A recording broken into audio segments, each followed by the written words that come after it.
Continuamos con el programa. Es para nosotros un placer presentar al doctor Roberto López Elías, coordinador del curso de urgencias médicas de primer año.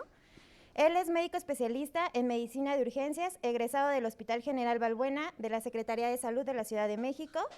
Tiene alta especialidad en medicina de reanimación en el Hospital General Balbuena, con aval por la Universidad Nacional Autónoma de México. Y es profesor titular de la especialidad de medicina de urgencias en el Hospital General de Zona número 47, IMSS. Él nos dará el tema de intervenciones terapéuticas en la cetoacidosis diabética.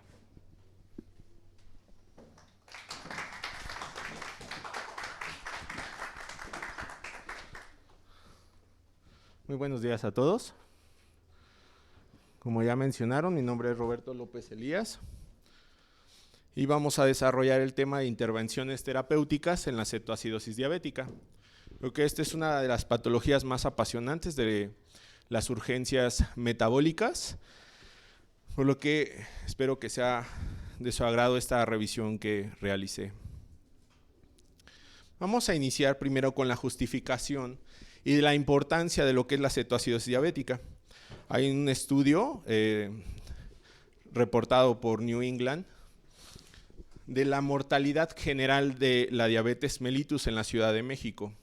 Este estudio fue desarrollado desde 1998 hasta el 2014, incluye hasta 150,000 adultos mexicanos y describen que la mayor prevalencia de estos pacientes se encuentra por arriba de los 60 años. La mortalidad general se encuentra dentro del grupo etario de 35 a 59 años de edad, con un 5.4% de mortalidad. Pero en el caso específico de las crisis hiperglucémicas, la mortalidad en México es del 8%. La mortalidad reportada a nivel internacional y en América es del 1%. Lo que describen estos autores que incrementa la mortalidad en nuestro país es debido a que nosotros somos un país de recursos pues más limitados, que no contamos con una adecuada metodología tanto para la atención de los pacientes, no contamos con medicamentos de vanguardia, ni tampoco optimizamos el manejo de enfermedades coadyuvantes, lo que son la presión arterial o la hipertensión arterial sistémica y las dislipidemias que se incluyen dentro del síndrome metabólico. Eso nos pone en una gran desventaja, además de que somos el primer país a nivel mundial con más alta prevalencia de diabetes mellitus y obesidad. Todo esto en conjunto pues participa para que incremente la mortalidad en nuestro país. Entonces partimos de aquí para empezar. ¿Cuál es la primer problemática que nos enfrentamos en la cetoacidosis diabética? La primera es que para dar un tratamiento correcto requerimos de un diagnóstico correcto.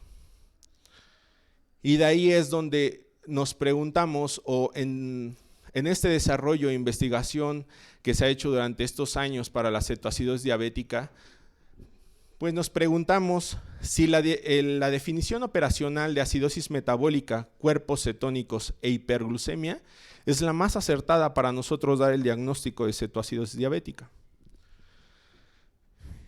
Y bueno, lo voy a ir desarrollando. Quiero iniciar con una parte de la fisiología. Normalmente el líquido extracelular se compone por un catión muy importante que es el sodio, a partir de 135 a 145 miliequivalentes por litro. Se acompaña de otros en menor cantidad, como es el calcio, el magnesio y el potasio. A su vez, se mantiene en electroneutralidad con la carga de aniones, que el más abundante es el cloro. De ahí sigue el bicarbonato y una brecha, o lo que describimos anion gap, o un grupo de aniones que anteriormente o históricamente los decíamos como no medibles. Al avance de la tecnología, pues de hecho estos aniones ya son medibles. Y en este grupo se incluyen otro grupo de aniones que son lactato, cetoácidos, toxinas. Sin embargo, este tiene que ser o se reporta entre 10 a 12 miliequivalentes por litro. En algunos artículos más vigentes, de hecho, se describe que el anion gap ya es menor. Y este se describe como entre 6 a 9 mil equivalentes por litro, y esto debido a que ya contamos con mejores instrumentos para su medición. Pero bueno, partimos de aquí para entonces describir dos grupos de acidosis metabólicas. Una en la cual tenemos disminución de bicarbonato, un nivel de cloro normal y un aumento en esta brecha aniónica que nos denotaría que hay un aumento en este grupo de aniones, y por ello este tipo de acidosis se describe como una acidosis metabólica de anion gap elevado o normoclorémica. Y el segundo grupo es una acidosis metabólica o de anion gap normal, porque tenemos un anion gap entre 10 y 12 mil equivalentes, disminución de bicarbonato, pero aquí la característica es que hay un incremento en los niveles de cloro. Fíjense bien que entonces aquí tendríamos por una parte el aumento de estos aniones que van a modificar el pH del paciente, y en lo que es una acidosis metabólica de anion gap normal, aquí la característica es que sí se pierde bicarbonato. Y esta parte la tenemos que tomar en cuenta hacia posterior porque nos va a ayudar para nosotros a entender por qué el tratamiento o directrices que nos marcan en cuanto al manejo de la acidosis metabólica. Si bien esta diapositiva, lo único que quise demostrar es que existen una numerosa descripción de memotecnias para nosotros desarrollar cuáles son estas sustancias que se encuentran en el anion gap y que pueden llegar a incrementarla, como Cat Buplis, Kussmaul o Dr. Maples. Todas estas sustancias nos pueden llegar a incrementar el anion gap. Y también no dejo aparte algo que recalco mucho, lo que es la patología o otras entidades como lo que es la pancreatitis aguda. Fíjense bien, por un lado, los pacientes con pancreatitis aguda por su estado proinflamatorio pueden presentar disminución en la insulina o una resistencia a la insulina y un aumento en el glucagón. Y por sí solo se describen como una pancreatitis aguda con hiperglucemia. En muchos estudios ya se ha demostrado que la hiperglucemia es un marcador de mal pronóstico. De hecho, pueden cumplir la definición operacional de hiperglucemia, acidosis metabólica y formación de cetoácidos, pero estos cetoácidos no son en los niveles como para nosotros describir que hay una cetoacidosis diabética concomitante. Por lo cual, por un lado, tenemos la pancreatitis aguda, que por sí sola tiene una mortalidad del 30%, y en las pancreatitis agudas severas se puede incrementar hasta un 70%. Por otro, puede ser que una cetoacidosis diabética puede incrementar o tener amilasa y lipasa elevadas, y esto no es porque tenga una pancreatitis. La secreción de amilasa o hiperamilasemia se puede dar en un 21 hasta un 70% de los pacientes con cetoacidosis diabética, y esto es por una liberación extrapancreática por las glándulas salivales. La lipasa se puede incrementar también en estos pacientes y también por una liberación extrapancreática, como en órganos como el estómago, el hígado o el intestino delgado pueden incrementar estas sustancias. Y es por ello que los artículos describen que no tenemos una adecuada determinación cuál es la presentación concomitante de estas dos patologías. Si bien la cetoacidosis diabética es importante, tiene una mortalidad mucho más baja. Pero en el momento en que nosotros los describimos ya como cetoacidosis diabética a este grupo de pacientes, de hecho les limitamos el diagnóstico hacia una pancreatitis aguda. Debemos de hacer por eso un diagnóstico diferencial con estos pacientes, debido a que puede hacer que retardemos su diagnóstico y por ende su tratamiento óptimo de estos pacientes. Por lo que es un área de oportunidad para hacer estudios y nosotros demostrar cuándo es que sí se encuentra la cetoacidosis diabética con una pancreatitis aguda. Y bien, este gran listado de sustancias que nos pueden incrementar el anion gap, en algunos artículos de hecho se describen como síndromes ketogénicos. Si pensábamos que solamente la cetoacidosis diabética es la única que incrementa la producción de cuerpos cetónicos, estamos en un pensamiento erróneo. Muchas patologías, de hecho, se pueden presentar así. Y como lo mencioné, la diabetes tiene una mortalidad menor. Pero ¿qué pasa, de hecho, con los pacientes que tienen inanición o una ingesta de dietas ketogénicas? Estos pacientes también van a incrementar acetoacetato, acetona y 3-beta-hidroxibutirato. Más adelante vamos a desarrollar el tema de cetoacidosis alcohólica y en estos pacientes también incrementan este tipo de cuerpos cetónicos. Su mortalidad varía de 1 al 7%. Y no debemos de omitir otras patologías como son las intoxicaciones. La intoxicación por salicitatos o alcohol isopropil, de hecho tienen una mortalidad mucho más alta y estos pacientes no se van a beneficiar solamente con el manejo de la beta-oxidación. De hecho, estos pacientes tenemos que en ocasiones priorizar a veces el manejo con diálisis o hemodiálisis en su caso, para nosotros sí impactar en la mortalidad de estos pacientes. Pero nosotros no debemos de ser como médicos urgenciólogos médicos de laboratorio. Siempre tenemos que partir del padre de la medicina, que es el contexto clínico. Es decir, ¿cuántos pacientes no nos llegan al área de urgencias que son referidos de su unidad de medicina familiar porque les detectaron una glucosa alta? Y cuando les preguntamos si estos pacientes tienen alguna sintomatología, ellos se refieren a asintomáticos. Por lo cual estos pacientes no pueden cursar con cetoacidosis diabética. De hecho, tenemos que hacer un diagnóstico diferencial mucho más amplio. Dentro de la literatura se describe que la sintomatología más importante es náusea, vómito y dolor abdominal en un 50%. Y las características clínicas que van a tener estos pacientes pues parten de su definición, es decir, vamos a tener sintomatología que se refiere a la hiperglucemia, como lo es la poluria, la polidipsia y polifagia, en aproximadamente 24 a 78 horas. A la par de esta disminución de insulina se activa otro proceso que es la beta-oxidación y va a producir mayor cantidad de cuerpos cetónicos. Y entonces el paciente va a incrementar su patrón respiratorio para nosotros depurar o exhalar más CO2 y compensar esta acidosis metabólica. A la producción de acetona va a tener el paciente un aliento dulce. Y si esta acidosis metabólica es mucho más severa, pues presentará una respiración de Kussmaul. De forma inicial, el paciente no debe de cursar con una alteración del estado neurológico, no per se a la cetoacidosis diabética.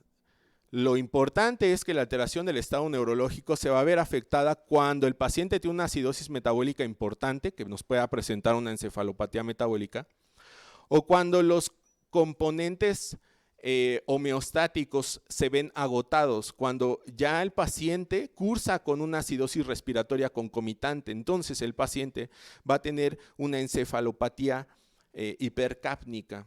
Entonces se describe más en fases tardías y no de forma inicial.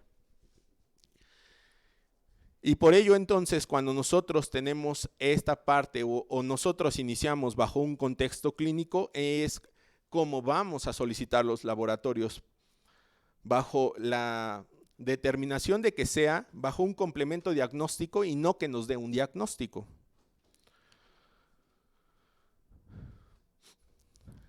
Y bien, se han descrito muchísimas guías de práctica clínica. Dentro de las más importantes tenemos la guía ADA en el 2009, la guía canadiense en el 2018 y tenemos una muy reciente que se acaba de publicar en julio de este año, que es la británica. La británica, de hecho, se ha mantenido bajo una actualización constante. La primera fue el 2011, 2013 y actualmente ya tenemos una nueva. ¿Qué recomendaciones nos da para la toma de laboratorios? Glucosa en plasma, urea, creatinina, electrolitos para determinar el anion gap. Y fíjense bien, voy a ir describiendo cada una de estas, pero la guía ADA nos dice cetonas en suero y cetonas en orina. Una gasometría arterial inicial. No vamos a solicitar una gasometría arterial inicial si no sospechamos de una acidosis respiratoria. Y se han descrito muchos artículos, de hecho desde la actualización de las guías británicas, ellos refieren en un estudio que la diferencia del pH es de 0.015 a 0.03 en cuanto a una gasometría arterial versus una venosa, por lo cual no hay una diferencia significativa para nosotros modificar nuestro tratamiento. Por lo que podemos partir de una gasometría venosa para la evaluación del paciente. Las guías canadienses también nos maneja que debemos de solicitar los niveles plasmáticos de todos los electrolitos, una glucosa plasmática, creatinina, las cetonas que pueden ser en suero u orina, pero aquí ya hace una diferencia o un cambio con las guías americanas. No solamente dice la presencia de cetonas, que sería una determinación cualitativa, sino aquí nos habla de una determinación cuantitativa al valorar los niveles de beta-hidroxibutirato, si está disponible. Gases en sangre y lo que es la guía británica, solicitar cetonas plasmáticas o en suero, glucosa sérica y posteriormente seguir haciendo una reevaluación con una determinación de glucosa capilar y de hecho también contamos ya con la determinación del beta-hidroxibutirato de forma capilar, que podríamos nosotros seguir continuando el manejo y valorar si estamos teniendo una adecuada respuesta a este. Y también a solicitar una biometría hemática completa. En conjunto, ¿a qué podemos llegar? Debemos de solicitar en estos pacientes con una cetoacidosis severa todos estos elementos debido a que, como lo mencioné, estos síndromes ketogénicos o esta transposición de varias patologías nos pueden determinar que el paciente pueda tener una hiperglucemia, una acidosis metabólica con producción de cuerpos cetónicos. ¿Y esto cómo lo vamos a hacer? Solicitando los electrolitos, un hemograma completo con diferencial, análisis de orina, amilasa y lipasa y niveles de beta-hidroxibutirato y lactato. No debemos de omitir también electrocardiograma, radiografía de tórax, prueba de embarazo y cultivos. Y esto bajo un contexto clínico. Sospechando que cuál sea nuestro factor de estrés metabólico que hizo que este paciente hiciera una cetoacidosis diabética. De hecho, se describe una más alta incidencia en pacientes embarazadas. Puede ser una infección o un proceso séptico el que nos desarrolle una cetoacidosis diabética. Un proceso de trombosis es muy asociado a un infarto agudo al miocardio con la presencia de cetoacidosis diabética y debido a esto, entonces por eso se incluyen estos otros elementos a la valoración de los pacientes. Y bien, continuando con este primer problema del diagnóstico correcto, es cuando entonces yo me enfrento a mis médicos residentes y les pregunto, ¿qué tiene el paciente? Pues fíjese, doctor, que llegó este paciente que tiene acidosis metabólica y yo sospecho que es una diabetes mellitus descontrolada, descartar una descompensación. Y eso me causa mucha comezón. Porque ni siquiera tienen los elementos completos como para decir que este paciente está descompensado. El diagnóstico que tiene ni es evidente si él se conoce como una diabetes mellitus. Y el siguiente con la gasometría, que es una herramienta que tenemos de fácil acceso y muy rápida, lo único que demostramos en esta gasometría es una acidosis metabólica. Y nuestro pensamiento tiene que partir de algo muy general hacia lo particular. General es la acidosis metabólica. Y de aquí tenemos que solicitar los estudios necesarios para nosotros hacer una evaluación y determinar si esta acidosis metabólica es de un anion gap alto y cuáles son las causas que pueden tener este paciente. O es una acidosis metabólica de un anion gap normal y cuáles son las causas que pueden determinar esta. Por eso nuestro proceso de pensamiento tiene que ser así. Tiene que ser hacia más diagnósticos diferenciales para nosotros llegar a que ese paciente tiene una cetoacidosis diabética y no discriminar de forma inicial todos esos síndromes ketogénicos que puede llegar al paciente. debido a que muchas veces inician el tratamiento para estos pacientes y cuando el paciente no responde de forma adecuada es cuando solicitan estos tipos de estudios para hacer el diagnóstico diferencial, y en muchas ocasiones ya puede ser el retraso en el pronóstico de estos pacientes, como lo es la pancreatitis aguda. Si nosotros tenemos una pancreatitis aguda e iniciamos el tratamiento como una cetoacidosis diabética, más de 4,000 líquidos cristaloides en 24 horas se asocia a mayor mortalidad. Y la fisiopatología no vamos a tener un impacto en la pancreatitis porque aquí no es un déficit de insulina, sino es un proceso proinflamatorio. Entonces es muy diferente. Así como se describen otros, ¿no? Pero entonces, para nosotros dar un tratamiento correcto, tenemos que partir del diagnóstico correcto. Muy bien, pues bueno, voy a ir presentando también cómo son las diferencias en cada una de estas guías, tanto la guía americana, canadiense y británica. Y fíjense bien, la guía ADA en el 2009 describe que para hacer el diagnóstico requerimos de una glucosa mayor de 250, cetonas en orina y séricas positivas, es un resultado cualitativo, bicarbonato menor de 18, un pH arterial menor de 7.3, un anion gap elevado, una osmolaridad variable y podemos valorar el estado neurológico. Las guías canadienses en el 2018, acertadamente ellos ya piensan y lo describen de esta forma literal en las guías, que no existen criterios definitivos para el diagnóstico de cetoacidosis diabética. Dice, normalmente pueden tener un incremento de 14 milosmoles que corresponde a 250 miligramos por decilitro de glucosa, con la presencia de cetonas en suero y orina, un pH arterial menor de 7.3, un bicarbonato menor de 15 y una brecha aniónica alta, que no difiere mucho de esto, ¿no? Y las guías británicas, ya en este año, continúan con el mismo tenor, pero si bien para hacer el diagnóstico ellos describen un porcentaje de glucosa menor, que son 200 miligramos por decilitro.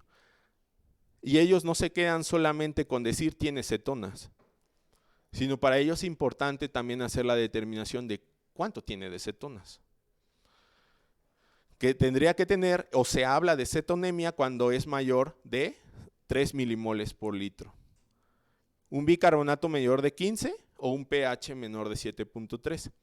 ¿Y esto por qué? Porque en más estudios, y de hecho en los estudios que ellos reportan para hacer estas características o criterios diagnósticos, fíjense bien, o sea, se enfrentan a otro contexto, pero no puedo yo omitir como urgenciólogo que primero tenemos que partir del contexto clínico para nosotros sospecharlo. De ahí se tiene que iniciar, bajo el contexto clínico, y como lo estaba mencionando, son estos síntomas y signos que hacen referencia a la hiperglucemia y a la cetoacidosis, es decir, la acidosis metabólica que tienen estos pacientes. Entonces van a tener estos síntomas. Por una parte, por esta disminución de insulina e incremento de cetoácidos, y también no deben de olvidar que también este paciente puede tener sintomatología referente al factor de estrés metabólico. Supongamos que el factor de estrés metabólico es un infarto agudo al miocardio, pues el paciente va a referir un dolor torácico. Este paciente tiene concomitante un pie diabético, pues nos va a referir toda la sintomatología del pie diabético y también tenemos que sospechar o descartar si este paciente también tiene un síndrome séptico asociado. Y bien, quise poner esta copia del artículo de la ADA, porque dentro de igual de su texto describe que la urinaria o las cetonas urinarias y las cetonas séricas se miden bajo el método de nitroprusiato o la reacción de nitroprusiato. ¿Cuál es esta? El método de nitroprusiato solamente detecta acetoacetato. Es decir, que los americanos solamente buscan ver si tiene la presencia de acetoacetato, pero el acetoacetato solamente es un cuerpo cetónico. Y el único que impacta en la acidosis metabólica es la presencia del beta-hidroxibutirato. que es un ácido hidroxi. Por eso, dentro de su misma guía describen que a pesar de que la prueba de nitroprusiato, tanto en la orina y en el suero, es muy sensible, no es específica. Y se puede subestimar la gravedad de la cetoacidosis porque este ensayo no reconoce la presencia de hidroxibutirato. O sea, ellos solamente detectan acetoacetato. Que realmente el hidroxibutirato es el principal producto metabólico de la cetoacidosis. Y entonces hacen la sugerencia, si está disponible, hay que medir el hidroxibutirato. Y esto desde el 2008. Bueno, de los estudios, y se publica en el 2009. En el 2020, Long describe que la especificidad de una medición positiva de cetonas en orina es baja, por lo que una medición positiva de cetonas en orina no establece el diagnóstico de cetoacidosis diabética. De hecho, es más frecuente que un paciente con diabetes que curse con inanición sea el contexto clínico de que este paciente tenga cetonas en orina. Es más frecuente que tenga acetoacetato en orina porque este paciente disminuyó el consumo o el metabolismo de carbohidratos. Y puede ser porque el paciente con diabetes mellitus e hiperglucemia pueden cursar con una gastroparesia diabética que condicione la intolerancia a la vía oral y entonces active otro tipo de mecanismos. Y no por ello tiene ya cetoacidosis diabética. Entonces les propongo igual, con base a estos estudios que se han descrito, una definición emergente para el área de urgencias, que sería una complicación aguda de la diabetes mellitus con la presencia de un cuadro clínico compatible en el cual se presenta una elevación mayor de 3 milimoles por litro de beta hidroxibutirato y una acidemia metabólica de anion gap elevado. ¿Y esto por qué? Entonces ya describimos que la mayor importancia de los cuerpos cetónicos va a ser el beta hidroxibutirato para hacer el diagnóstico, porque es el de implicación clínica. Y otra parte que hemos visto durante igual a lo largo o las décadas de estudio de esta patología es que los pacientes pueden tener un nivel de glucosa normal, hasta en ocasiones ligeramente disminuido, y no por ello estos pacientes no tienen cetoacidosis diabética. De hecho, en esta diapositiva incluyo un estudio que refiere si la determinación de beta hidroxibutirato se puede usar para el diagnóstico de cetoacidosis diabética. Ese estudio lo que demuestra es que hay una alta asociación del aumento, fíjense bien, primero elevó beta hidroxibutirato a niveles de 3 milimoles hasta 3.8 milimoles por litro antes de que se viera modificado el pH o el bicarbonato sérico. Entonces estos pacientes ya tenían en una fase inicial mucho más temprana por el aumento de los cuerpos cetónicos antes de que se viera modificado el pH. Entonces podemos detectar de formas tempranas la cetoacidosis diabética sin que estos pacientes cursen o nosotros lo detectemos en la gasometría. Por lo cual se habla que es más sensible y específico la determinación de beta hidroxibutirato y no esperarnos hasta que se vea esta repercusión en el pH del paciente. De hecho, hay mayor asociación hasta con una P significativa de 0.001 en cuanto a los niveles de hiperglucemia y de beta hidroxibutirato. Eso es lo que demostró este estudio. Entonces, ¿cuáles son algunas recomendaciones que nos dan como la guía canadiense? Que si nosotros tenemos un paciente bajo un contexto clínico de cetoacidosis diabética y tenemos un nivel elevado de beta hidroxibutirato, nos va a apoyar al diagnóstico. Si tenemos un nivel de lactato notablemente elevado con un nivel de beta hidroxibutirato levemente, debemos de sospechar otras causas como el estado de sepsis o choque. Y si tenemos una brecha aniónica elevada y los niveles de lactato y beta hidroxibutirato son normales, sospechemos en otro tipo de intoxicaciones o otro tipo de agentes dentro de esta memotecnia de Cat-Muplis. Entonces tenemos que hacer de esta forma el diagnóstico diferencial. Bueno, ¿cuál es el contexto de México? Pues el contexto de México es que no tenemos esto. Pero creo que igual hemos impartido dentro de nuestros planes de estudios una adecuada evaluación de la acidosis metabólica. donde ya se determina que puede haber un trastorno primario, un trastorno secundario y debemos descartar un trastorno terciario. ¿Y esto cómo lo podemos hacer? Pues bajo la evaluación del delta-delta. Y fíjense bien, la disminución del bicarbonato tiene que ir a la par con el aumento del anion gap. Disminuye bicarbonato, aumenta el anion gap. Disminuye bicarbonato y eso se habla de que tiene una relación 1 a 1.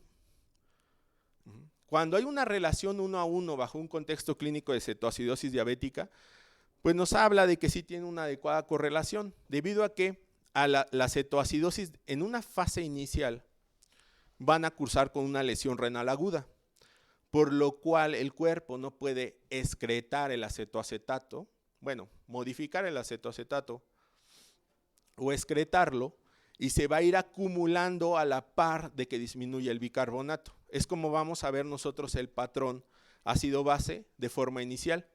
Una vez que nosotros iniciamos el aporte de soluciones cristaloides y mejoramos la función renal, vamos a tener incremento por la cetogénesis, pero vamos a excretar el acetoacetato.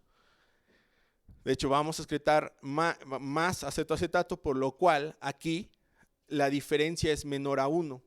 Entonces vamos a encontrar que la cetoacidosis, cuando está con un delta-delta menor a 1, es que esta cetoacidosis ya se encuentra en una fase de resolución, porque el riñón ya está depurando, más aparte con la administración de insulina, retardamos la producción de cetogénesis. Entonces esta valoración de forma clínica también nos puede apoyar, aunque no tengamos disponibles este tipo de determinaciones como el beta-hidroxibutirato en sangre.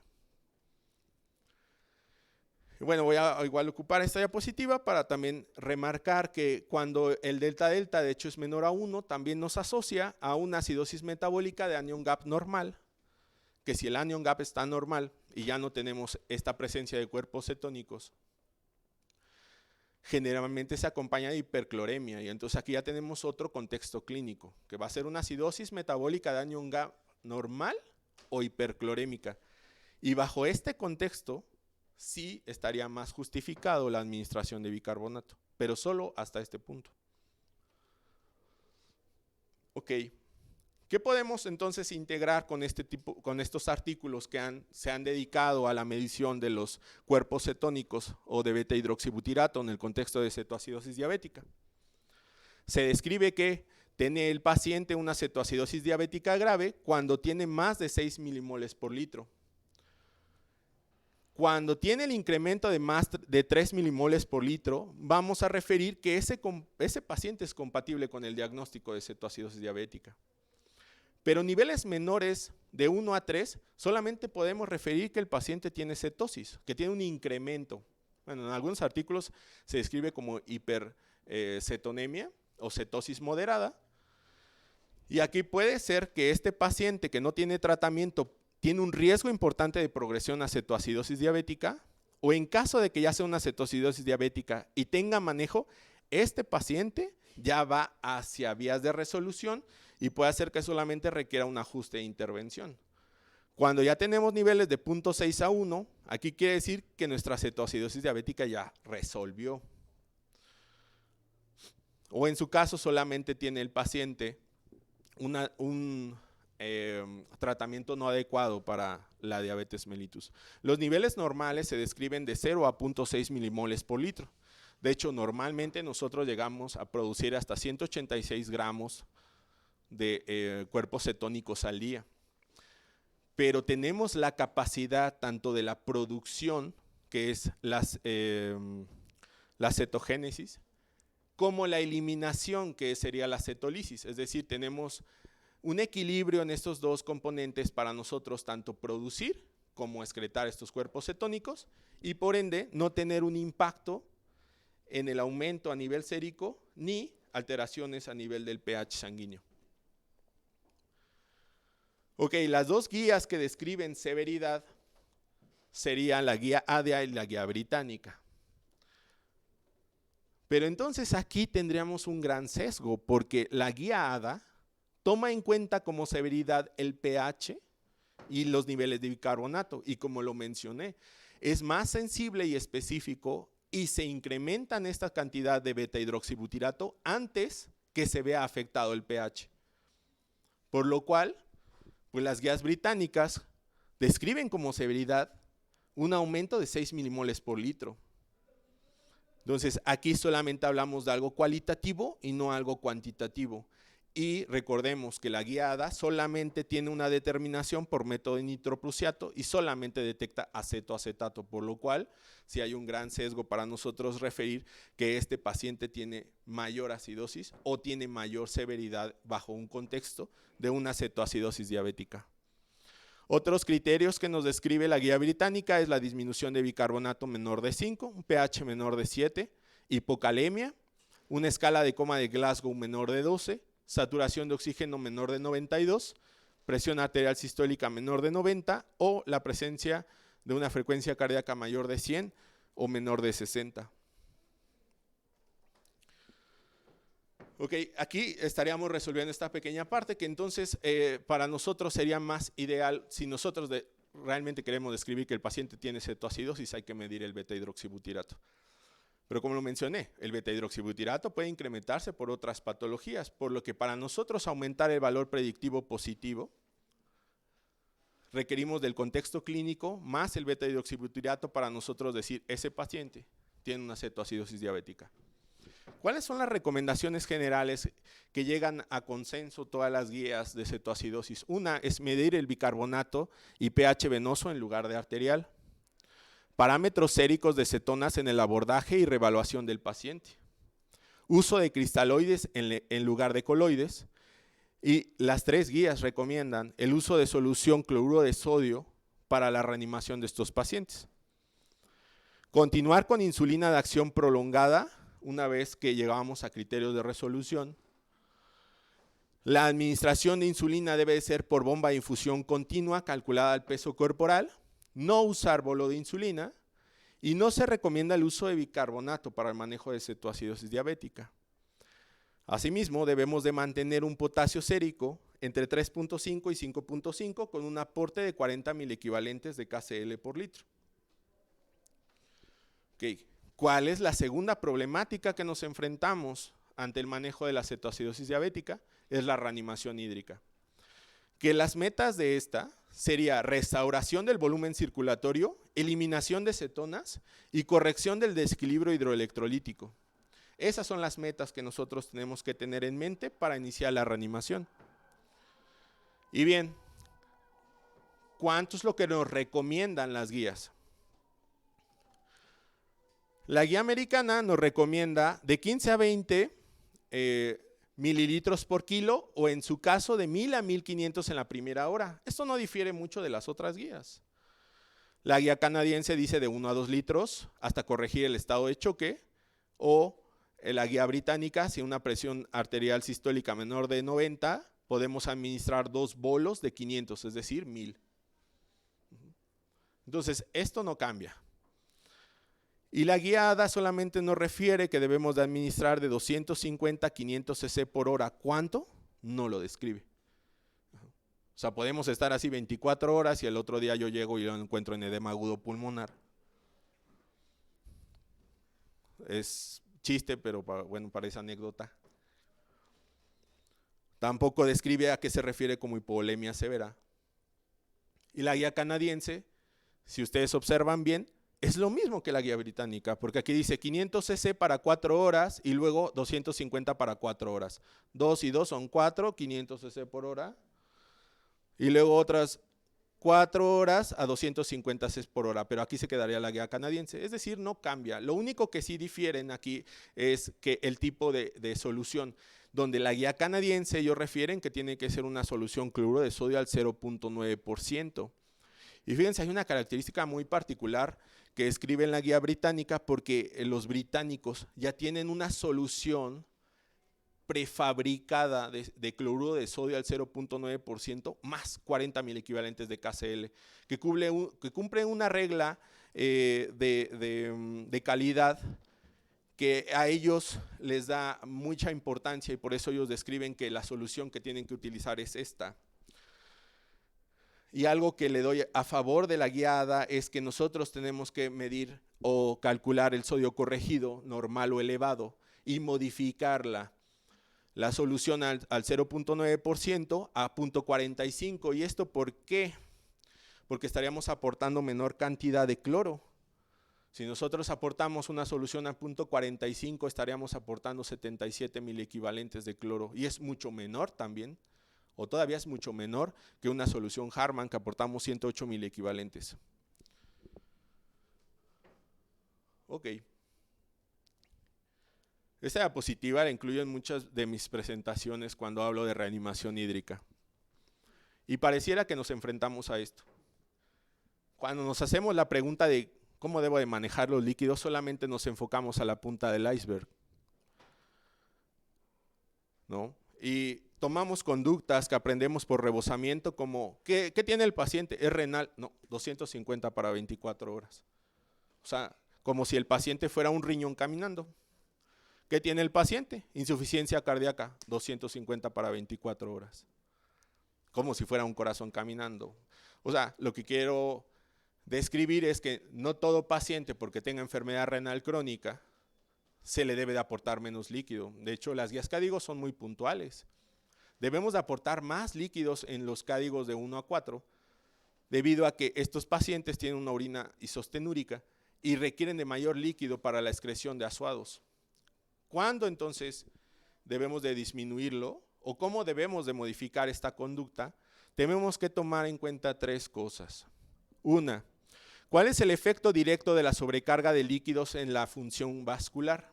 Es decir, nosotros primero tenemos que valorar cómo es el estado hemodinámico del paciente, cómo está la presión arterial, la frecuencia cardíaca, si tenemos datos de hipovolemia. Y recordemos que no toda hipovolemia o no toda hipotensión es un estado de choque. De hecho, lo primero pensaría es, ¿está taquicárdico, hipotenso, está hipovolémico? Porque el estado de choque también es un contexto clínico. Está taquicárdico, hipotenso y aparte tiene llenado capilar retardado, alteración de estado neurológico, piloerección, diaforesis, datos de hipoperfusión tisular. Entonces sí, el paciente tiene un estado de choque. Entonces, primero hay que preguntarnos cuál va a ser el efecto directo de la administración de nuestros líquidos. El segundo punto es la distribución de líquidos y su correlación clínica. La distribución de líquidos tenemos que entender que se va a repartir esta administración de líquidos al líquido extracelular, intracelular y al espacio tisular. La administración de cristaloides solamente un 20% va a permanecer en el espacio extracelular y todo el demás líquido se va a redistribuir. Hay una característica muy especial en los pacientes renales debido a que por la presencia de hipovolemia el líquido tiende a irse al espacio intersticial por la disminución de la presión oncótica. Y también estos pacientes per se, lo que son los pacientes con insuficiencia cardíaca y enfermedad renal crónica, tienen un daño crónico al glucocálix y esto por la liberación de ciertas sustancias que ya se han estudiado y determinado, como lo es el BNP,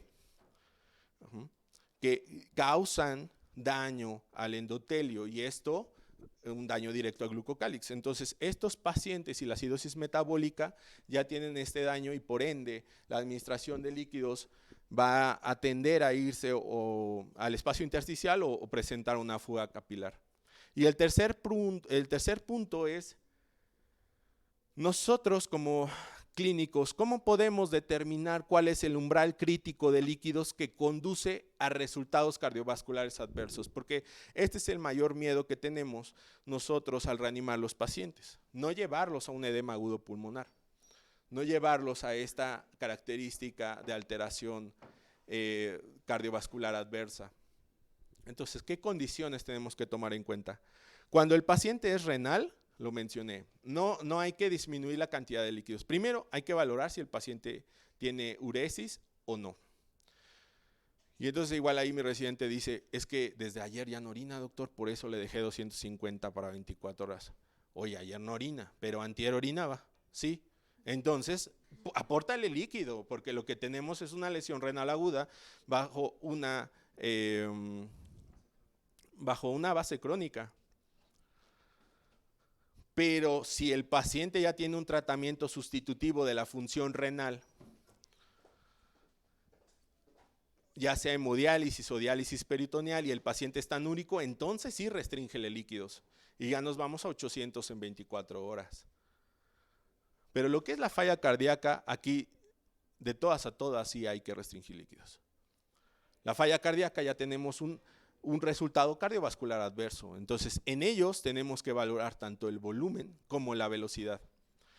Entonces aquí yo le pongo el ejemplo, oye, ¿cuánto le vas a pasar a tu paciente porque está en estado de choque? Y dice, pues le puedo pasar un bolito de 150 cc en 15 minutos. Y digo, pues está perfecto, 150 cc lo va a tolerar el corazón, pero ¿qué te parece si esos 150 cc lo dejamos por hora? Y entonces lo que administraríamos por minuto son 2.5 cc. ¿Tú crees que ese corazón va a tolerar 2.5 cc por minuto? Pues claro que sí. Entonces la mejor estrategia para el manejo de pacientes cardiópatas y renales es la infusión. Una infusión controlada y no los bolitos, porque piensan que por ser un bolito, el paciente lo va a tolerar. Y lo que estamos haciendo es someter al corazón a un reto de volumen que puede ser que no lo tolere. No tenemos un volumen establecido, sino esto varía de persona a persona. Pero mi mejor conclusión en cuanto a la reanimación con líquidos en pacientes que requieren una reanimación muy intensa, como la cetoacidosis diabética, es nosotros hacer una reanimación dirigida e individualizada. Es decir, ya contamos con algunas estrategias como lo es el ultrasonido en el área de urgencias y existen infinidad de protocolos para el manejo y diagnóstico de una insuficiencia cardíaca con el uso de ultrasonido o el manejo con un ultrasonido para los pacientes con enfermedad renal crónica. Entonces, lo mejor es hacer una reanimación dirigida y no someter a los pacientes a un molde mágico, porque dice aquí, doctor, que le administre 1000 para una hora y luego 1000 para 2, 1000 para 2, 1000 para 4, 1000 para 4. O sea, no es una meta, sino tenemos que tomar en cuenta la valoración integral del paciente y no utilizar un molde mágico porque vamos a reanimar pacientes. La segunda pregunta que nos enfrentamos es, ¿cuál es la solución ideal? Y aquí entonces llegamos a la moda, ¿no? Soluciones balanceadas. El líquido ideal, en muchos artículos ha escrito que va a ser el que tiene mayor permanencia en el espacio intravascular, una composición química similar al extracelular, que sea seguro, no tóxico, estéril y no produzca reacciones alérgicas y que sea económico. Entonces, cuando yo me pregunto esto, la verdad es que todavía no llegamos a esta solución ideal. Y no podemos perder cuál es la meta nosotros al reanimar o qué debemos de nosotros preservar, ese glucocálix. El glucocálix, en cuanto a la reanimación hídrica, es lo que nosotros tenemos que tener como meta. Esta parte del endotelio que se compone por glucosaminoglucanos como el paransulfato, condritinsulfato y ácido hialurónico y proteoglucanos como el sindricán y el glipicán, es una parte que nos permite mantener a nivel intravascular el 25% del volumen debido a una presión oncótica. Y esto se ha descrito mucho bajo la revisión de lo que es la fisiología de Starling. De forma inicial, el principio de Starling decía que el líquido salía en el extremo distal del lecho capilar a nivel arterial, porque ahí disminuía la presión, y se reabsorbía en el lecho venoso. Pero al hacer la revisión y la participación del glucocálix, vemos que no es a ese nivel donde se fuga el líquido, sino el glucocálix es el que hace o permite que se mantenga a nivel intravascular. Y cuando perdemos este glucocálix, entonces tenemos un aumento en el filtrado a nivel de estos poros. Por ello nosotros tenemos que enfocarnos a que la reanimación tiene que ir dirigida a preservar el glucocálix. Y vaya, entonces aquí es el debate constante de cuál solución vamos a usar, si solución cloruro de sodio o Ringer lactato o lactato de sodio o Plasma Light. Estamos utilizando soluciones desde 1831, soluciones que se han publicado desde 1932, que si bien fueron hallazgos, ninguna fue diseñada para el manejo de los pacientes bajo una reanimación extensa. Y el de elección, Plasma Light, 1982. Miren, las soluciones debemos de tomarlas como si fueran fármacos. Tenemos que valorar cuáles son las indicaciones, contraindicaciones, dosis, efectos adversos, riesgos. Porque no podemos decir que cloruro de sodio es totalmente malo cuando es el de elección para una alcalosis metabólica hipoclorémica, cuando es el de elección para patologías del sistema nervioso central como disnatremias, EBC, TCE. Entonces, no es que una solución sea la resolución de todo, sino tenemos que utilizar la solución más adecuada para el paciente. Entonces, la solución cloruro de sodio bajo una osmolaridad medida es de 286, que si lo tomamos en comparación al plasma, entonces es isotónico. Y la solución Harman, cuando la comparamos con el plasma, que una Harman, una osmolaridad medida son 254, describimos que esta solución es hipotónica. ¿Cuáles son los riesgos? La solución cloruro de sodio es que a una mayor infusión o un volumen vamos a ocasionar una acidosis metabólica hiperclorémica. Pero fíjense bien cuando lean un artículo y lo que describe el autor. El autor refiere que la solución Harman se presenta una acidosis hiperclorémica con menor frecuencia. Luego entonces puede llegar a presentarla. O sea, no porque reanimemos con, de hecho, ha sido como una observación que cuando hemos visto pacientes que reaniman con toda esta escala de la guía británica, de 1000 para 1 hora, 1000 para 2, 1000 para 2, 1000 para 4, 1000 para 4, lo que observamos al final es que tiene el paciente una acidosis hiperclorémica. Entonces no se excluye o no es que ya no lo va a presentar porque la usemos, sino debemos de tomar en cuenta y puede llegarla a presentar. Entonces como conclusiones, las soluciones de sodio balanceadas tienen composiciones variadas donde buscan reducir la carga de cloro reemplazándolo por otro anión, pero la recomendación de ser el líquido ideal con un uso indiscriminado para todos los pacientes es imprudente. Entonces tenemos que tomar el contexto clínico del paciente y decidir cuál es la mejor solución para él. Y otra característica que nos ayuda a que utilicemos soluciones balanceadas es el concepto de la diferencia de iones fuertes. Nosotros en plasma tenemos una diferencia de iones fuertes de 40. Lo que aportamos con Ringer lactato es 28, Ringer acetato 29 y Harman 29. Y Plasmalite aportamos una diferencia de iones fuertes de 50. Entonces, esta es la más cercana al plasma. Bueno, quise traerles, creo que los artículos que describen cada una de las guías para dar la recomendación de solución salina. Y hacer un análisis un análisis estadístico de estos artículos. Un estudio publicado en el 2011 que incluye 45 pacientes, este es un estudio prospectivo, aleatorizado y doble ciego, divide a los grupos de estudio en 22 en Plasmalite y 23 en solución salina. Obviamente estos pacientes cumplían los criterios de la Sociedad Americana para cetoacidosis diabética y que encontró. ¿Tiene una relevancia o una significancia estadística este estudio? Sí. El que tenga una P significativa lo único que nos habla es de que tiene una adecuada metodología y una asociación, que ese resultado es debido a la administración de líquidos. Pero luego hay que analizar si esa asociación tiene una relevancia clínica. Bueno, este estudio demuestra que sí. Entonces hay un beneficio con relevancia clínica de la solución Plasmalite para incrementar el bicarbonato y menor infusión de cloro, que quiere decir que la solución Plasmalite es superior que la solución cloruro de sodio en la reanimación de líquidos con cetoacidosis diabética. Este otro estudio incluye 57 pacientes, es un ensayo doble ciego aleatorizado, 29 se van al grupo de cloruro de sodio y 28 a Ringer lactato. En el tiempo no ajustado demuestra una significancia estadística, pero como lo mencioné, esto no refiere que nos sirva la solución. Cuando la analizamos, cuando ajustamos este tiempo, desgraciadamente, no demuestra una relevancia clínica. Entonces, en conclusión, No hay un beneficio en el uso de Ringer lactato en comparación cloruro de sodio, ya que nos da una P de 0.251.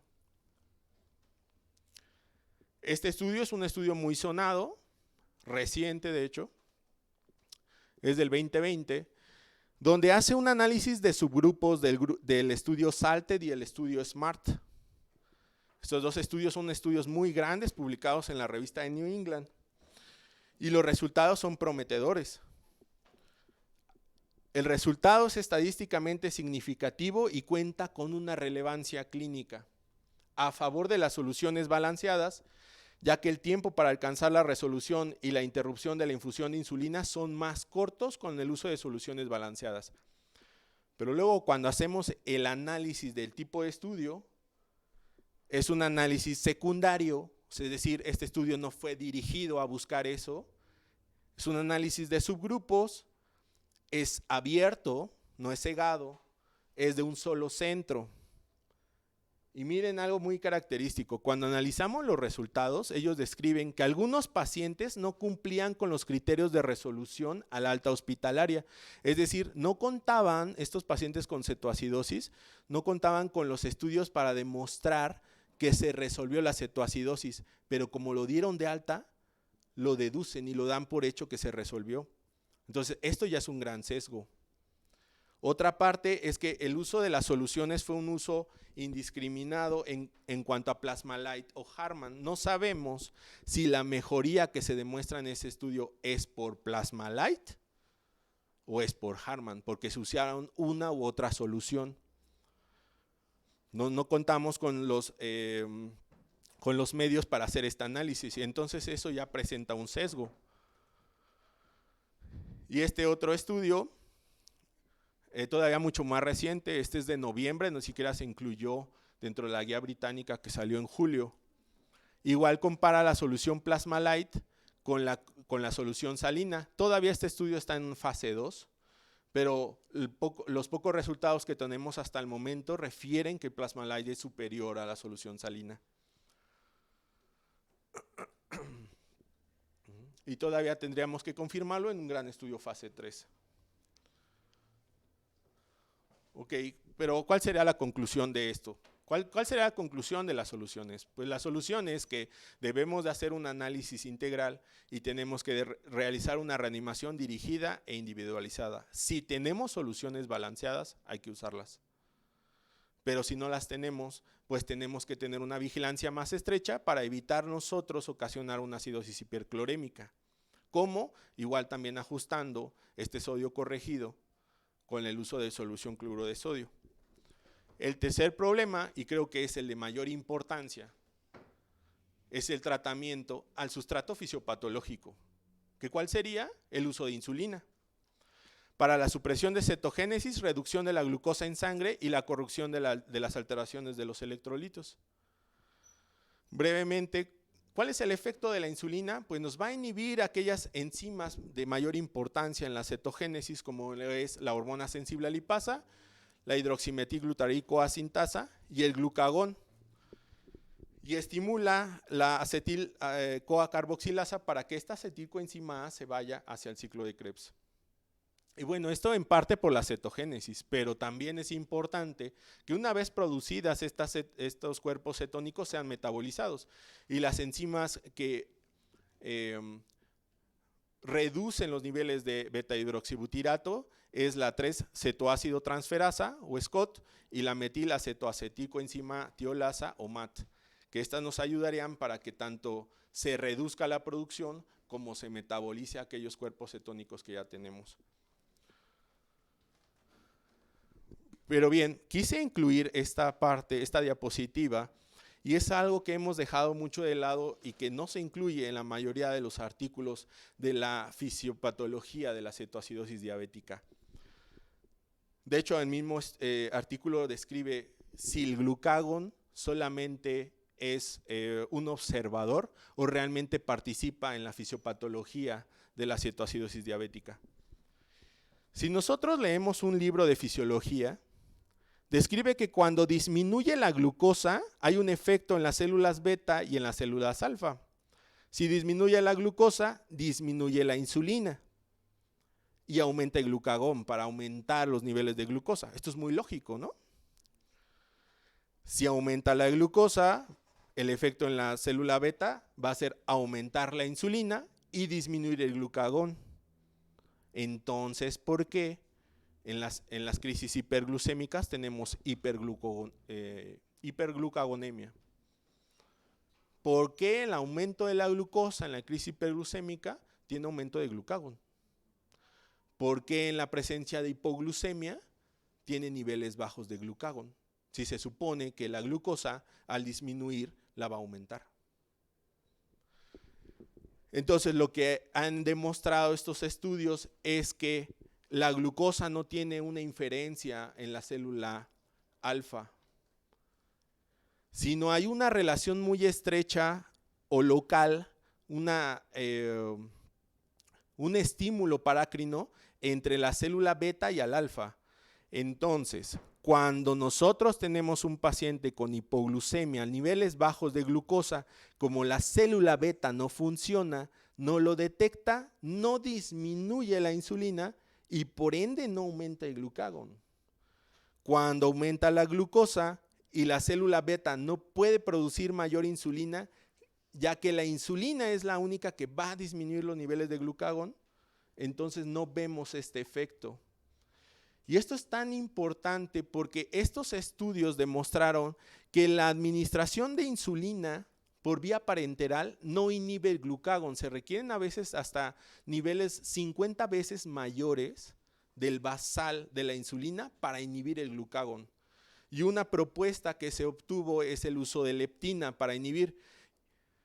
Muy interesante las conclusiones que llegan estos autores porque dicen, entonces, ¿dónde tenemos que administrar la insulina para nosotros inhibir a las células alfa y con ello disminuir el glucagón? Entonces, la conclusión de esto es que requerimos niveles altos de insulina.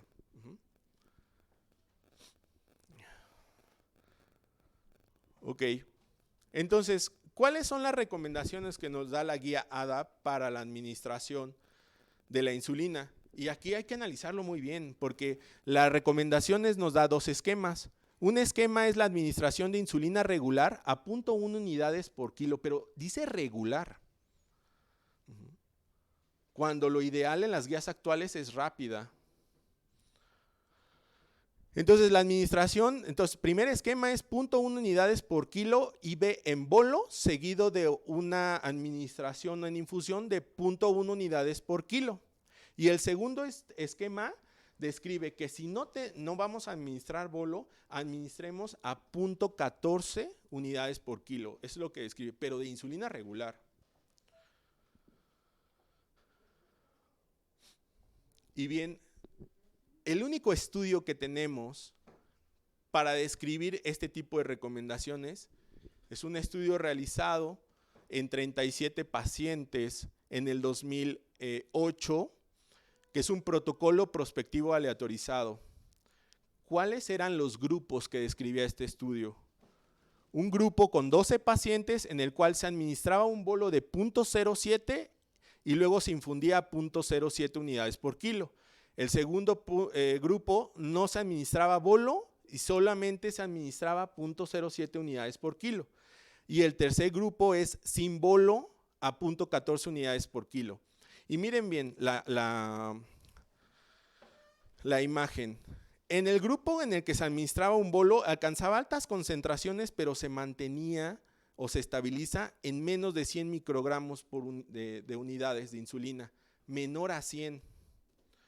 El segundo grupo, que es de 0.07, solamente alcanza 60 microunidades y de hecho este grupo requirió mayor administración de insulina porque no lograban llevar a metas al paciente. Y el tercer grupo, que fue a 0.14, si bien no alcanzó de forma inicial niveles tan altos, se mantuvo en 200 microgramos por unidades, se mantuvo por arriba de 100. Conclusión, este estudio no examinó la dosis estándar, que es de 0.1 unidades por kilo hora, pero por arriba de 0.1 se mantienen entonces niveles por arriba de 100 unidades. ¿Qué es lo que nosotros buscamos?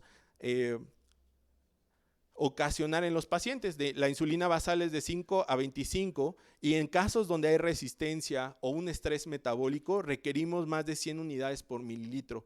El único esquema que nos permite esto es la administración de más de 0.1 unidades por kilo hora. O sea, lo que refieren los demás estudios y guías es que una administración menor a 0.1 no va a permitir que se resuelva la cetoacidosis diabética. Por eso la guía canadiense refiere que debemos de administrar insulina de acción corta a 0.1 unidades por kilo y la guía británica a 0.1 unidades por kilo, y podemos incrementar la dosis a 1 unidad por hora para llegar nosotros a las metas del manejo de la acidosis metabólica. En cuanto a otras insulinas, se habla que hay estudios que también podemos utilizar la insulina regular subcutánea, pero esto solamente en casos leves o moderados. Cetoacidosis diabética severa tiene que ser la infusión IV. Y un apartado nuevo igual que se describe en la guía británica es que el uso de la insulina glargina, cuando llega el paciente con cetoacidosis diabética y este paciente utilizaba glargina, tenemos que administrarle la dosis plena de glargina. Y muchos médicos dicen no porque va a ser hipoglucemia, entonces le voy a poner la mitad. Empezamos a modificar las guías. No, porque lo más frecuente es que estos pacientes tengan una tendencia a requerir más insulina, no menos. Y si nosotros administramos glargina 2 horas previas a que nosotros vamos a buscar el traslape, va a ser un tiempo insuficiente. La glargina tarda mucho más tiempo. Entonces la glargina tiene que administrarse a la llegada del paciente y se inicia la infusión de insulina. Esa es una recomendación muy buena de la guía británica. Y vaya, esta diapositiva me gusta porque esto es a lo que someto a mis residentes. Esa es la pregunta que les hago. Y desgraciadamente es lo que hacemos la mayoría, lo que yo aprendí y tuve que cambiar. Cuando ya tenemos un paciente con cetoacidosis diabética y tiene el manejo y lo llevamos a un nivel de glucosa de 250 o menor, pero el paciente persiste con acidosis metabólica, ni lo pensamos. Corremos a la bomba de infusión de insulina y le bajamos a 0.05. ¿Y qué dice la guía? Administrale glucosa al 5%. Muy lógico, ¿no? Pues ¿qué creen que no? O sea, la pregunta que dice, ¿qué requiere el paciente con niveles de glucosa y acidosis metabólica? La respuesta que dan estas guías es menor insulina. Le dan prioridad a la glucosa. ¿Qué debemos de pensar? ¿Cuál es el espejo de esta respuesta? Cuando tenemos un paciente con 250 y acidosis metabólica, fíjense bien, aquí lo que dice es agregar la glucosa necesaria e incrementarla para mantener niveles de glucosa entre 200 y 250, pero hay que mantener la infusión de 0.1 unidades por kilo hora. Es decir, la respuesta a esta pregunta es que requiere mayor aporte de glucosa, pero que se mantenga la insulina. Entonces el ejemplo que yo les pongo a mis residentes es cuando les recibo guardia, les digo, ¿cómo está el paciente? No, pues ya está casi en vías de resolución. El paciente tiene 250, pero tiene un pH de 7.2 y un bicarbonato de 10. Ok, ¿qué le vas a hacer? Le voy a agregar glucosa y le voy a disminuir la bomba. Entonces le digo, si tú disminuyes la bomba, te vas a quedar. ¿Qué le vas a hacer? Pues le subo la glucosa. En 1 hora le vuelve a tomar la glucosa. ¿Cuánto tiene de glucosa? 180. ¿Qué le vas a hacer? Pues sube la glucosa. En otra hora otra vez tiene 180. ¿Qué le vas a hacer? Pues sube la glucosa. ¿Pero qué nos dice las guías? Las guías ADA y la británica dice que hay que disminuir a 0.05 unidades por kilo hora. A este tipo de estrategia se llama titulación de la insulina por nivel de glucosa. La única que describe que se debe de titular la insulina por el estado ácido-base es la guía canadiense, donde ellos, fíjense bien, la británica de hecho dice, agrégale glucosada al 10%, 125 cc por hora, que serían 3000 para 24 horas. Es un aporte importante de glucosa, porque aquí la glucosa no denota ni severidad, ni una mala reanimación. Y la guía canadiense dice, apórtale el nivel ¿cuál? Puede ser 5 al 10%, ¿cuánto? Lo que requiera para mantener de 200 a 250. Y la insulina se tiene que mantener a punto unidades. ¿Hasta cuándo? Hasta que resuelva el estado ácido-base. Y esa estrategia se llama titulación de insulina por estado ácido-base. Entonces, ¿cuáles son las ventajas y desventajas? La guía ADA y británica tienen la desventaja porque la cetoacidosis grave, como lo mencioné, no es por nivel de glucosa, es por nivel de beta-hidroxibutirato. Si tiene beta-hidroxibutirato, requiere insulina. Y si nosotros hacemos referencia al único estudio que tenemos de las concentraciones, si 0.07 unidades por kilo hora no alcanza niveles adecuados de insulina, ¿cómo es que 0.05 lo va a lograr? No lo va a hacer. Entonces, al disminuir los niveles, no proporcionará suficiente insulina para mejorar la acidosis metabólica por no lograr inhibir la cetogénesis. Y la conducta de disminuir aportar más glucosa y mantener la insulina a 0.1, la misma guía describe de forma literal. La insulina se usa para detener la producción de cetoácidos. El líquido intravenoso solo no tiene ningún impacto en los parámetros de cetoacidosis, por lo cual podemos estar ahora reanimando al paciente a 0.05 y probablemente nunca lo vamos a alcanzar. Otra estrategia que se publicó en algunas revistas de urgencias, y de hecho este tipo de estrategia se describe más en lo que es la cetoacidosis pediátrica, es la terapia doble bolsa. La terapia doble bolsa refiere que se mantenga constante la administración de 0.1 unidades por kilo hora y tenemos 2 bolsas en la otra extremidad del paciente unidas por una solución, en Y. Fíjense bien, tenemos una solución cloruro de sodio al 0.45 más 20 miliequivalentes y una solución de 500 cc de glucosada al 10 más 500 cc de solución cloruro de sodio al 0.45. Cuando la glucosa está por encima de 250, esta solución glucosada está cerrada. Entonces mantenemos solamente una reanimación con cristaloides a 250 cc por hora y la infusión de insulina a 0.1. Cuando la glucosa disminuye a niveles entre 150 y 250, empezamos a infundir glucosa para mantenerla en esos niveles. A mitad y mitad, 125 cc por hora y 125 cc por hora. Cuando la glucosa disminuye menos de 150, cerramos la de cloruro de sodio y solamente aportamos hasta 250 cc de la que tiene glucosada. Es decir, aquí nunca se disminuye la infusión de insulina. Y la respuesta de esa pregunta que hacíamos, que cuando el paciente ya lo tenemos en una glucosa en 250 pero sigue acidótico, pues es mantener la insulina y aportar más glucosa.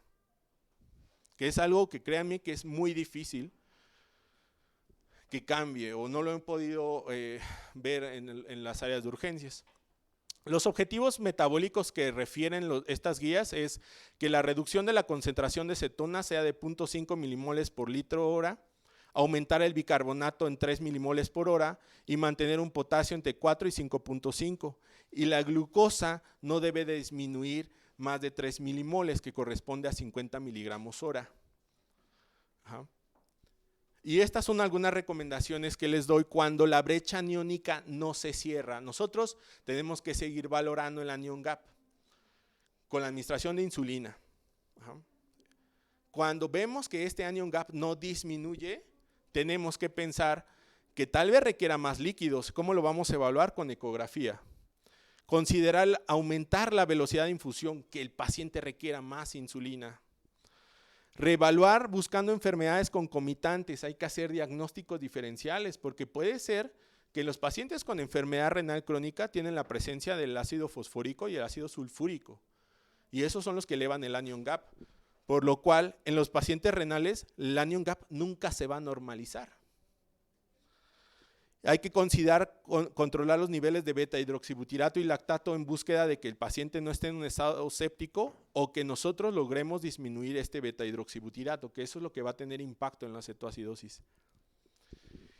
Y fíjense bien esto, la velocidad de la reducción de la glucosa tiene que ser constante. Si tenemos un paciente con 900 en la glucosa sérica y queremos llevarlo a 250, tenemos un exceso de 650. Entre los 50 miligramos de cada hora que le tenemos que disminuir, este paciente con 900 requiere 13 horas para disminuirle la glucosa. Si ustedes le disminuyen más rápido la glucosa, eso no quiere decir que está bien, al contrario, ustedes le pueden causar una encefalopatía metabólica. Si el paciente tiene 600, hacemos lo mismo, este paciente con 600 requiere 7 horas. Si el paciente tiene 400, 3 horas. Si el paciente tiene 300, 1 hora. Y esto no describe que el paciente haya resuelto la cetoacidosis, porque la glucosa no tiene nada que ver. Es una respuesta, más no tiene ningún impacto en el proceso fisiopatológico. Entonces, la velocidad de la glucosa es constante y es por eso que de hecho en las guías actuales se quita como criterio de resolución. Ya la glucosa no se toma en cuenta como un criterio de resolución. Y bien, esta diapositiva hace referencia a la inicial, en donde veíamos a la acidosis metabólica de anion gap normal y anion gap alto. Y vean, cuando tenemos un paciente en una fase inicial con una cetoacidosis diabética severa, lo que requiere es insulina, no bicarbonato, porque todos estos grupos de cuerpos cetónicos se van a metabolizar y producir bicarbonato. Entonces, primero requiere la reanimación.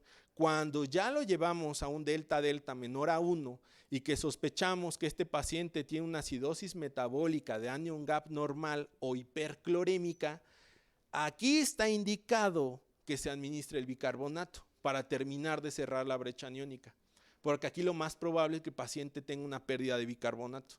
Entonces, ahí es donde nosotros tenemos que utilizar y no antes. ¿Por qué? Porque un paciente con una acidosis metabólica severa ya tiene agotados todos los mecanismos compensatorios, como lo es la respuesta respiratoria. El paciente tiene una alcalosis respiratoria concomitante. Pero si el paciente tiene ya una acidosis respiratoria y yo le infundo bicarbonato, ese bicarbonato al entrar en plasma a través de la anhidrasa carbónica se va a hacer CO2. Y si ya tenía una acidosis respiratoria, hago una acidosis paradójica y entonces yo voy a causarle un daño al paciente y no una mejoría. Entonces el bicarbonato no está indicado en fases iniciales. Y si lo administramos tiene que por eso ser lento para que el cuerpo pueda compensarlo. ¿Cómo? 50 miliequivalentes por hora, no más. Ok. Y bien, los criterios de resolución, entonces la guía ADA pues todavía marca que la glucosa es importante, la guía británica nos quita esta parte de la glucosa porque nos quita esta idea de que la glucosa impacta en la severidad. Lo más importante va a ser el beta-hidroxibutirato medido por la acetonemia. Y las guías canadienses de hecho no describen criterios de resolución, sino ellos refieren hasta que mejore la acidosis metabólica de anion gap alto. Este es un artículo que quise mostrárselo, donde igual de hecho las guías canadienses y británicas describen que son características que tienen que tener los hospitales y recomiendan que en cada hospital tenga niveles de beta-hidroxibutirato, ya sea séricos o capilares para la reanimación de estos pacientes, y nos va a ayudar también para hacer el diagnóstico diferencial. Por lo que igual, ya, concluyendo con las lecciones aprendidas, es no olvidar que la reanimación con soluciones son una terapia de soporte y no tienen ningún impacto en los parámetros de cetoacidosis. No se cuenta con evidencia suficiente para recomendar una solución balanceada sobre una solución estándar. Sin embargo, si se cuenta con el recurso, hay que usarlo para preservar el glucocálix. La titulación de la insulina por estado ácido-base asegura un aporte óptimo de concentración de insulina que inhibe la cetogénesis y el glucagón, y no la estrategia de titular la insulina por glucosa. Y por último, no perder de vista el sustrato fisiopatológico, que es el déficit de insulina y no los niveles de hiperglucemia. Y solamente igual incluyo esta frase que usamos mucho los urgenciólogos, que la medicina de emergencia son los 15 minutos más interesantes de todas las demás especialidades. Luego entonces, los urgenciólogos somos más interesantes que cualquier otra especialidad. Muchas gracias.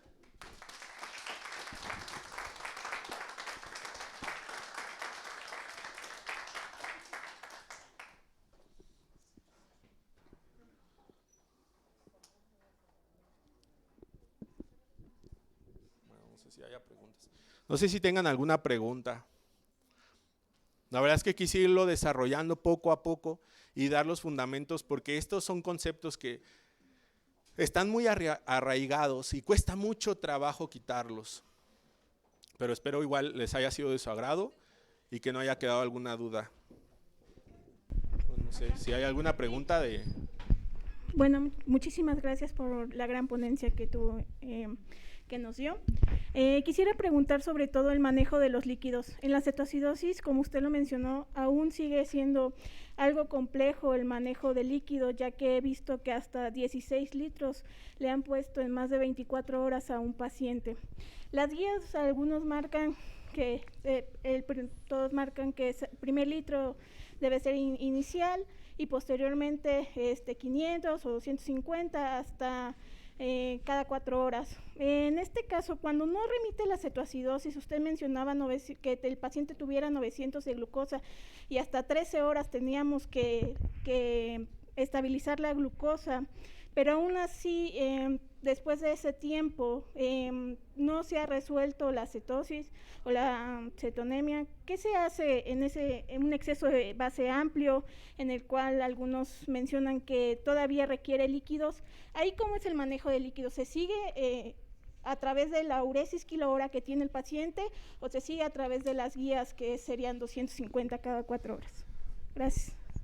Ok. Bueno, mire, la reanimación con líquidos, primero hay que enfocarnos en el proceso fisiopatológico, que tenemos un déficit de líquidos, ¿no? Lo que realizamos a veces como retos de precarga no significa que el paciente requiera líquidos, sino que lo va a tolerar. Entonces, pues primero, si nosotros tenemos un paciente con déficit amplio y requiere de líquidos, el contexto es que tiene hipovolemia y que requiere de líquidos, hay que administrarlos.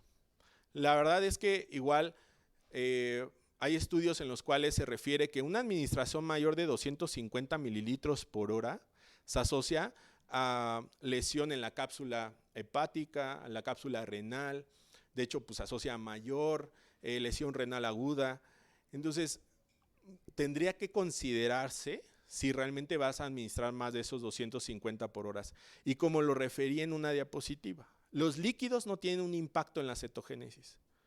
Pues si tenemos dos grupos, y voy a intentar hacer una analogía, donde yo te voy a dar una cama con un paciente con cetoacidosis severa y lo único que te voy a dar es una solución Plasma-Lyte, porque esa es la mejor, una caja de solución Plasma-Lyte.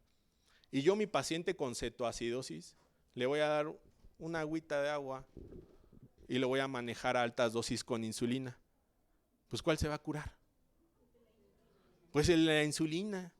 O sea, si yo lo mantengo con dosis bajas de insulina, pues voy a postergar y tardarme más en reanimar al paciente y obviamente va a requerir mayor cantidad de líquidos, porque es una terapia de soporte. Entonces tu respuesta es muy clara, o sea, realmente si tú no logras a criterios, por eso dije criterios metabólicos, que es disminuir 50 miligramos por hora, aumentar 3 milismoles de bicarbonato y disminuir 3 milimoles de cetonemia, pues incrementa la insulina. ¿Cuánto? 1 unidad por hora. Si le calculaste 7, súbele a 8. Y de hecho, una de las recomendaciones que puse ahí, de las conclusiones, decía que si tú consideras que vas a subir la insulina, también valora si le vas a subir la glucosa. Pero aquí el que tiene impacto en el proceso fisiopatológico es la insulina. El único que te va a llevar a la resolución de esa cetoacidosis es la insulina. Muchos maestros de la medicina crítica refieren que, y ellos a veces nos dan la razón, muy criticados somos los urgenciólogos porque sobre reanimamos al paciente. Pues ellos dicen, hazlo. Si lo requiere, hazlo. Y después entonces ya valoras hacer una de reanimación. Pero en la parte aguda hay que hacerlo. Pero no pierdan el enfoque. O sea, aquí lo que los va a ayudar a que ese paciente resuelva es la insulina. Yo creo que eso explica y responde la pregunta. ¿Alguna otra pregunta? Tenemos 4 en Zoom. Una es, gracias doctor por su participación. Efectivamente, el diagnóstico diferencial de gran importancia, la falta de beta-hidroxibutirato en nuestro país, un mayor reto, particularmente el paciente renal con sospecha para cetoacidosis diabética se vuelve un mayor reto. Estos pacientes se asocian a menor catabolismo de insulina. Hemos tenido en el servicio de urgencias de nuestra unidad pacientes con enfermedad renal crónica y acidosis secundaria a la misma más hiperglucemia, siendo tratados como cetoacidosis diabética. Recientemente leí que el tratamiento ideal para estos pacientes es a base de insulina intraperitoneal por medio de diálisis peritoneal. En su experiencia, ¿qué nos puede recomendar el manejo de estos pacientes? Gracias, doctor. Bueno, esta es una pregunta que yo creo que nos enfrentamos mucho, ¿no? O sea, en este hospital tenemos pacientes renales hasta en los expedientes, ¿no? O sea, salen por todos lados, muevo una pluma y me sale un renal. Y ya no quise enfocarme en lo más importante de la plática, ¿no? En lo que va a tener un impacto, pero la guía británica de hecho abre un apartado para pacientes con enfermedad renal crónica. Y los artículos describen algo muy interesante. Los pacientes que tienen aumento de la osmolaridad y tendrían que tener una diuresis osmótica, un paciente renal no lo tiene. Luego entonces no orina. Entonces la pérdida de líquidos de los pacientes renales es menor. ¿Qué consideraciones tenemos que tener en los pacientes renales? Una es que va a requerir menos líquidos. 2, va a requerir niveles de insulina, pero recordemos que la vida media en estos pacientes va a incrementar, por lo que tenemos que tener mucho cuidado con la infusión de insulina. Y el tercer punto, como lo mencioné, jamás lo vamos a llevar a un anion gap normal. De hecho, en ellos sí requeriríamos del manejo con beta-hidroxibutirato para nosotros decir que se resolvió. Y creo que con ellos tendríamos que igual infundir los líquidos de una manera mesurada a través de infusión continua. La insulina, tomar en cuenta que esos pacientes a veces cursan con hipercalemia, pero pues vaya, en nosotros administrar la insulina nos va a ayudar también para controlar también la hipercalemia. Y un punto que refería la guía británica es que pues si tenemos hemodiálisis lo tenemos resuelto. Porque si yo someto al paciente a hemodiálisis, le quito el beta-hidroxibutirato sanguíneo y aparte le mejoro el estado de ácido base, lo llevo a eubolemia. Sin embargo, tenemos que mantener todavía la infusión de insulina. O sea, aunque nos va a ayudar mucho la realización de hemodiálisis, tenemos que mantener la infusión de insulina porque no solamente es la cetogénesis, chavos. Por eso incluí esa diapositiva. Y el glucagón. O sea, hay que inhibir al glucagón. Entonces, esas serían las recomendaciones que yo daría para los pacientes renales. Entonces, líquidos mesurados, la infusión de insulina y si está posible o no manejarlos con hemodiálisis, sería lo idóneo.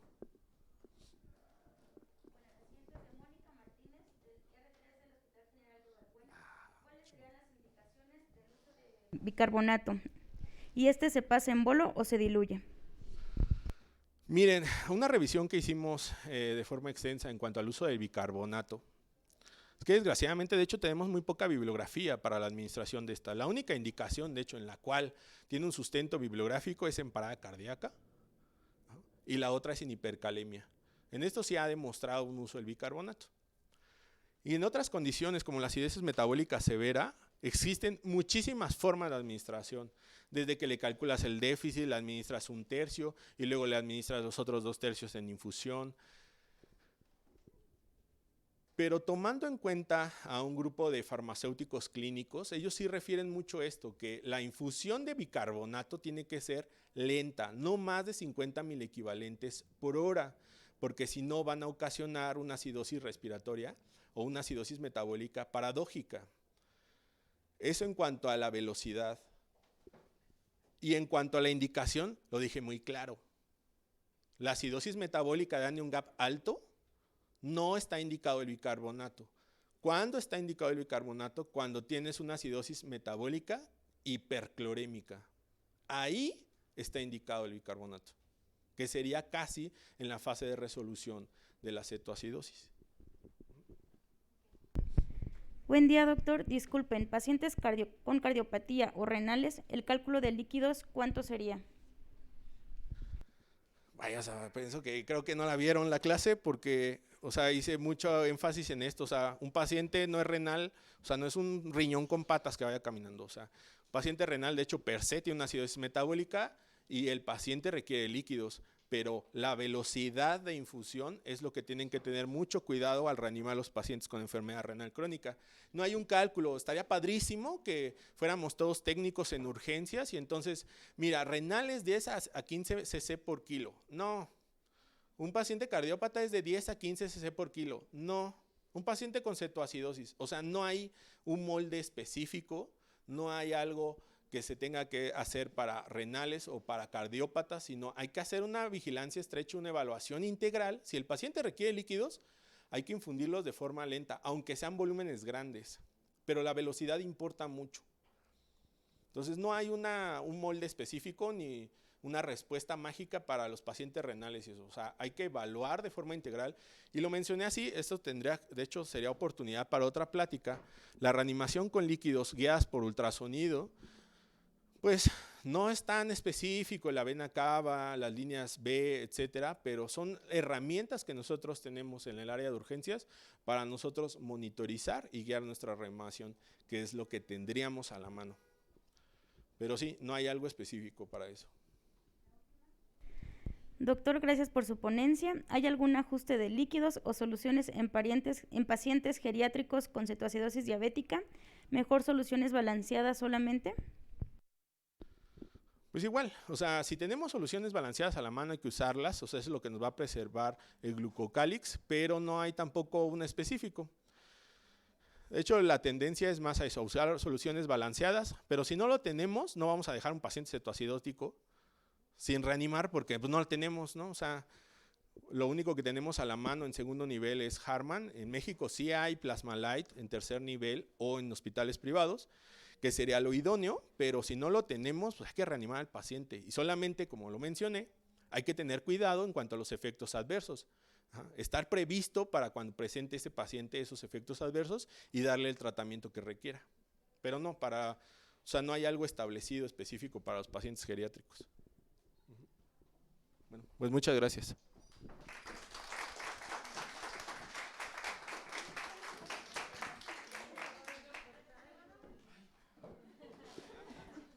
Bueno, muchas gracias, doctor. Gracias por su excelente clase magistral. Es para nosotros un honor y placer tenerlo como titular y entregarle su constancia. Y esperamos contar con usted en muchas jornadas más y magistrales más. Gracias. Gracias.